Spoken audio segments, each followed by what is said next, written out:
सुधी पाठकों, नमस्कार। मनुज म्यूजिक्स में आपका फिर एक बार स्वागत है। एक लंबे अंतराल के बाद आपसे रूबरू हूँ। वक्त का पहिया कैसे घूमता है और कब एक याचक दाता बन बैठता है और दाता याचक। नियति बहुत क्रूर होती है। कभी कभी आपके कर्मों का बदला ऐसे देती है कि आपका संपूर्ण अस्तित्व ही बदल जाता है। किंतु वही बात है ना, अब पछताए क्या होत है जब चिड़िया चुग गई खेत। प्राय गरीबों का धन उनकी भावनाएं होती हैं, जिनसे प्राय ये अमीरजादे वंचित ही रहते हैं। किस प्रकार एक अंधी भिखारिन अपनी जीवन भर की जमा पूंजी खोकर भी अपनी ममता को बचाए रखना चाहती है, इसी का मार्मिक चित्रण है गुरुवर रविंद्रनाथ टैगोर की यह कहानी भिखारी। अंधी प्रतिदिन मंदिर के दरवाजे पर जाकर खड़ी होती। दर्शन करने वाले बाहर निकलते तो वह अपना हाथ फैला देती और नम्रता से कहती, बाबूजी, अंधी पर दया हो जाए। वह जानती थी कि मंदिर में आने वाले सहृदय और दयालु और श्रद्धालु हुआ करते हैं। उसका यह अनुमान असत्य न था। आने जाने वाले 2-4 पैसे उसके हाथ पर रख ही देते। अंधी उनको दुआएं देती और उनकी सहृदयता को सराहती।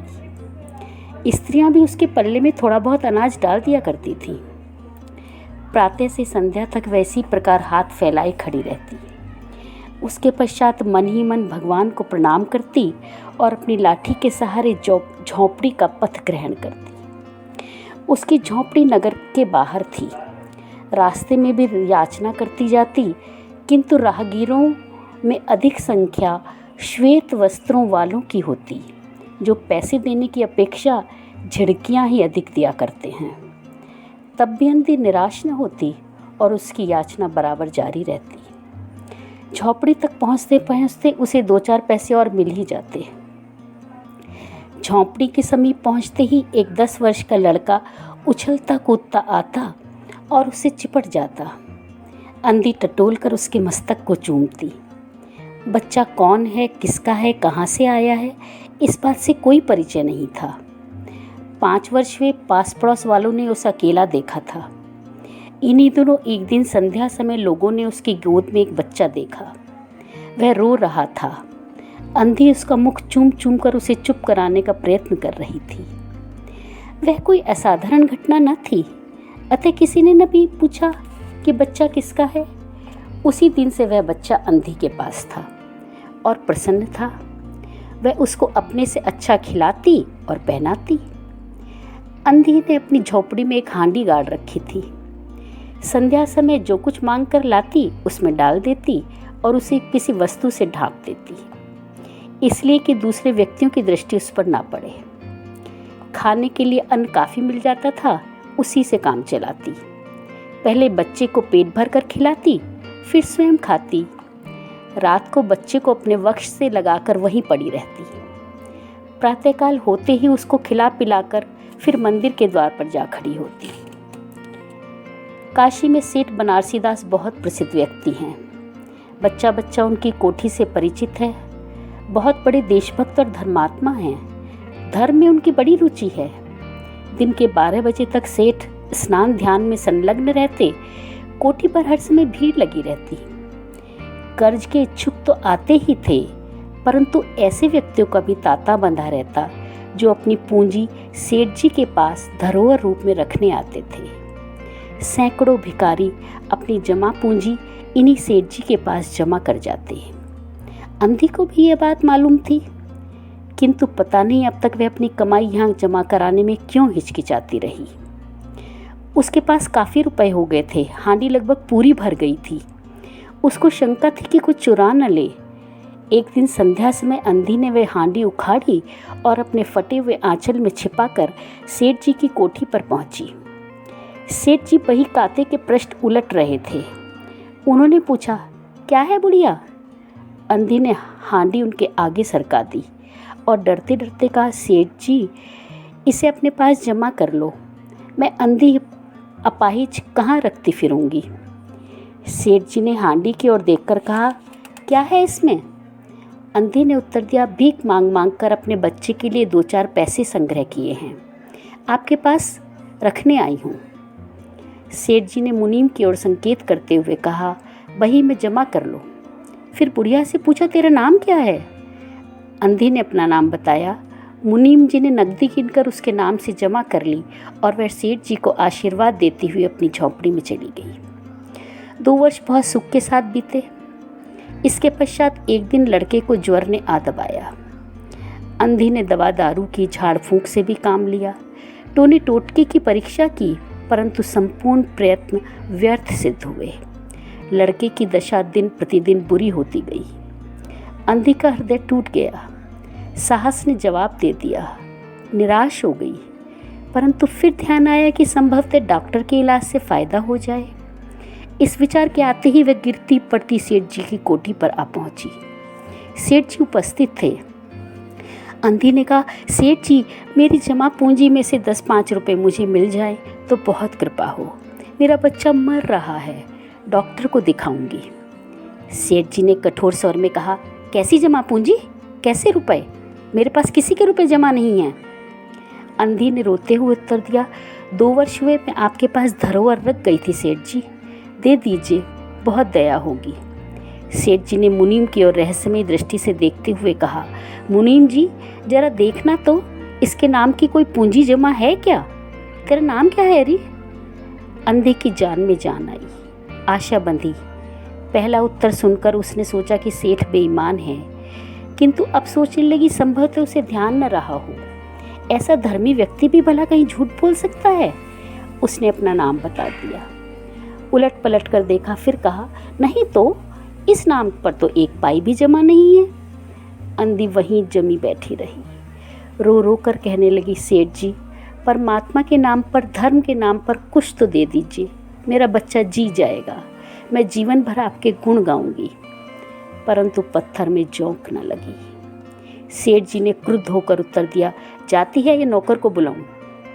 अंधी लाठी टेक कर खड़ी हो गई और सेठ जी की ओर मुंह करके बोली, अच्छा, भगवान तुम्हें बहुत दे। और अपनी झोंपड़ी की ओर चल दी। यह आशीष न था, बल्कि एक दुखी का श्राप था। बच्चे की दशा बिगड़ती गई। दवा दारू हुई ही नहीं, फ़ायदा क्यों कर होता। एक दिन उसकी अवस्था चिंताजनक हो गई, प्राणों के लाले पड़ गए। उसके जीवन से अंधी भी निराश हो गई। सेठ जी पर रह रहकर उसे क्रोध आता था। इतना धनी व्यक्ति है, 2-4 रुपए दे देता तो क्या चला जाता, और फिर मैं उससे कोई दान तो मांग नहीं रही, अपने ही रुपए मांग रही हूँ। सेठ जी से घृणा हो गई थी। बैठे बैठे उसे कुछ ध्यान आया। उसने बच्चे को अपनी गोद में उठा लिया और ठोकरे खाती गिरती पड़ती सेठ जी के घर पहुंची और उनके द्वार पर धरना देकर बैठ गई। बच्चे का शरीर ज्वर से भभक रहा था और अंधी का कलेजा भी। एक नौकर किसी काम से बाहर आया। अंधी को बैठा देखकर उसने सेठ जी को सूचना दी।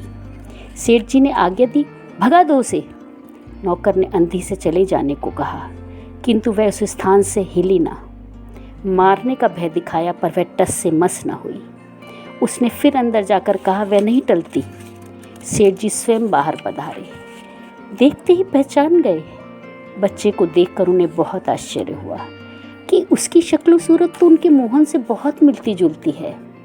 7 वर्ष हुए तब मोहन किसी मेले में खो गया था। उसकी बहुत खोज की, पर उसका कोई पता न मिला। उन्हें स्मरण हुआ आया कि मोहन की जांघ पर एक लाल रंग का चिन्ह था। इस विचार के आते ही उन्होंने अंधी की गोद के बच्चे की जांघ देखी। चिन्ह अवश्य था, परंतु कुछ बड़ा। उनको विश्वास हो गया कि बच्चा उन्हीं का है। तुरंत उसको छीनकर अपने कलेजे से चिपटा लिया। शरीर ज्वर से तप रहा था। नौकर को डॉक्टर लाने के लिए भेजा और स्वयं मकान के अंदर चल दिए। अंधी खड़ी हो गई और ज़ोर ज़ोर से चिल्लाने लगी, मेरे बच्चे को ना ले जाओ, मेरे रुपए तो हजम कर गए, अब क्या मेरा बच्चा भी मुझसे छीन लोगे। सेठ जी बहुत चिंतित हुए और कहा, बच्चा मेरा है, यही एक बच्चा है। 7 वर्ष पूर्व कहीं खो गया था, अब मिला है, सो इसे कहीं नहीं जाने दूंगा और लाख यत्न करके भी इसके प्राण बचाऊंगा। अंधी ने जोर का ठहाका लगाया, तुम्हारा बच्चा है इसलिए लाख यत्न करने पर भी उसे बचाओगे? मेरा बच्चा होता तो उसे मर जाने देते, क्यों? यह भी कोई न्याय है? इतने दिनों तक खून पसीना एक करके मैंने उसको पाला है, मैं उसके अपने हाथ से नहीं जाने दूंगी। सेठ जी की अजीब दशा थी, कुछ करते धरते बन नहीं पड़ता था। कुछ देर वहीं मौन खड़े रहे, फिर मकान के अंदर चले गए। अंधी कुछ समय तक खड़ी रोती रही, फिर वह भी अपनी झोंपड़ी की ओर चल दी। दूसरे दिन प्रातःकाल प्रभु की कृपा हुई, यह दवा ने जादू का सा प्रभाव दिखाया। मोहन का ज्वर उतर गया। होश आने पर उसने आँख खोली तो सर्वप्रथम शब्द उसकी ज़बान से निकला, माँ। चहु और अपरिचित शक्लें देखकर उसने अपने नेत्र फिर बंद कर लिए। उसी समय से उसका ज्वर फिर अधिक होना आरंभ हो गया। माँ माँ की रट लगी हुई थी। डॉक्टरों ने जवाब दे दिया। सेठ जी के हाथ पैर फूल गए। चारों ओर अंधेरा दिखाई पड़ने लगा। क्या करूं? एक ही बच्चा है, इतने दिनों बाद मिला भी तो मृत्यु उसको अपने चंगुल में दबा रही है, इसे कैसे बचाऊं? सहसा उनको अंधी का ध्यान आया। पत्नी को बाहर भेजा कि देखो कहीं वह अब तक द्वार पे न बैठी हो, परंतु वह वहाँ कहाँ। सेठ जी ने फिटन तैयार कराई और बस्ती से बाहर उसकी झोपड़ी पर पहुँचे। झोपड़ी बिना द्वार के थी। अंदर गए, देखा अंधी एक फटे पुराने टाट पर लेटी पड़ी है। उसके नेत्रों से अश्रुधारा बह रही है। सेठ जी ने धीरे से उसको हिलाया। उसका शरीर भी अग्नि की भांति तप रहा था। सेठ जी ने कहा, बुढ़िया तेरा बच्चा मर रहा है, डॉक्टर निराश हो गए हैं, रह रहकर वह तुझे ही पुकार रहा है, अब तू ही उसके प्राण बचा सकती है। चल और मेरे नहीं अपने बच्चे को बचा ले। अंधी ने उत्तर दिया, मरता है तो मरने दो ना, मैं भी तो मर रही हूँ। हम दोनों स्वर्गलोक में फिर माँ बेटी की तरह मिल जाएंगे। इस लोक में सुख नहीं है, वहाँ मेरा बच्चा सुख में रहेगा। मैं वहाँ उसकी सुचारू रूप से सेवा सुरक्षा करूँगी। सेठ जी रो दिए। आज तक उन्होंने किसी के सामने सिर न झुकाया था, किंतु इस समय अंधी के पांवों पर गिर पड़े और रो रो कर कहा, ममता की लाज रख लो, आखिर तुम भी उसकी माँ हो, चलो तुम्हारे जाने से वह बच जाएगा। ममता शब्द ने अंधी को विकल कर दिया। उसने तुरंत कहा, अच्छा चलो। सेठ जी सहारा देकर उसे बाहर लाए और फिटन पर बिठा दिया। फिटन घर की ओर दौड़ने लगी। उस समय सेठ जी और अंधी भिखारिन दोनों की एक ही दशा थी। दोनों की यही इच्छा थी कि शीघ्र से शीघ्र अपने बच्चे के पास पहुंच जाएं। कोठी आ गई। सेठ जी ने सहारा देकर अंधी को उतारा और अंदर ले गए। भीतर जाकर अंधी ने मोहन के माथे पर हाथ फेरा। मोहन पहचान गया कि यह उसकी माँ का ही हाथ है। उसने तुरंत नेत्र खोल दिए और उसे अपने समीप खड़े हुए देखकर कहा, माँ माँ तुम आ गई। अंधी भिखारिन मोहन के सिराने बैठ गई और उसने मोहन का सिर अपनी गोद में रख लिया। उसको बहुत सुख अनुभव हुआ और वह उसकी गोद में तुरंत सो गया। दूसरे दिन से मोहन की दशा अच्छी होने लगी और 10-15 दिन में तो वह बिल्कुल स्वस्थ हो गया। जो काम हकीमों के जोशांदे, वैद्यों की पुड़िया और डॉक्टरों के मिक्सचर न कर सके, वह अंधी की स्नेहमयी सेवा ने पूरा कर दिया। मोहन के पूरी तरह स्वस्थ हो जाने पर अंधी ने विदा मांगी। सेठ जी ने बहुत कहा सुना कि वह उन्हीं के पास रह जाए, परंतु वह सहमत न हुई। विवश होकर विदा करना पड़ा। जब वह चलने लगी तो सेठ जी ने रुपयों की एक थैली उसके हाथ में दे दी। अंधी ने मालूम किया इसमें क्या है। सेठ जी ने कहा, इसमें तुम्हारी धरोहर है, तुम्हारे रुपए, मेरा वह अपराध।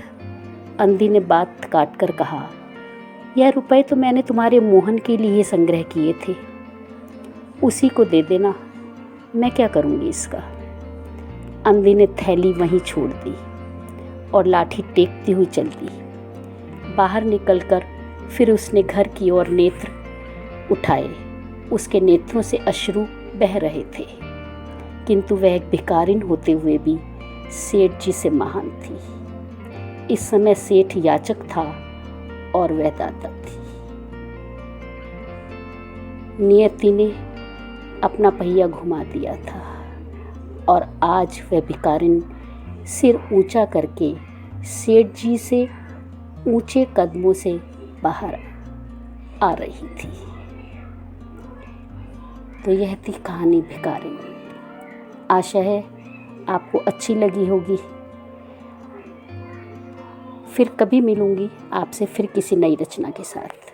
धन्यवाद।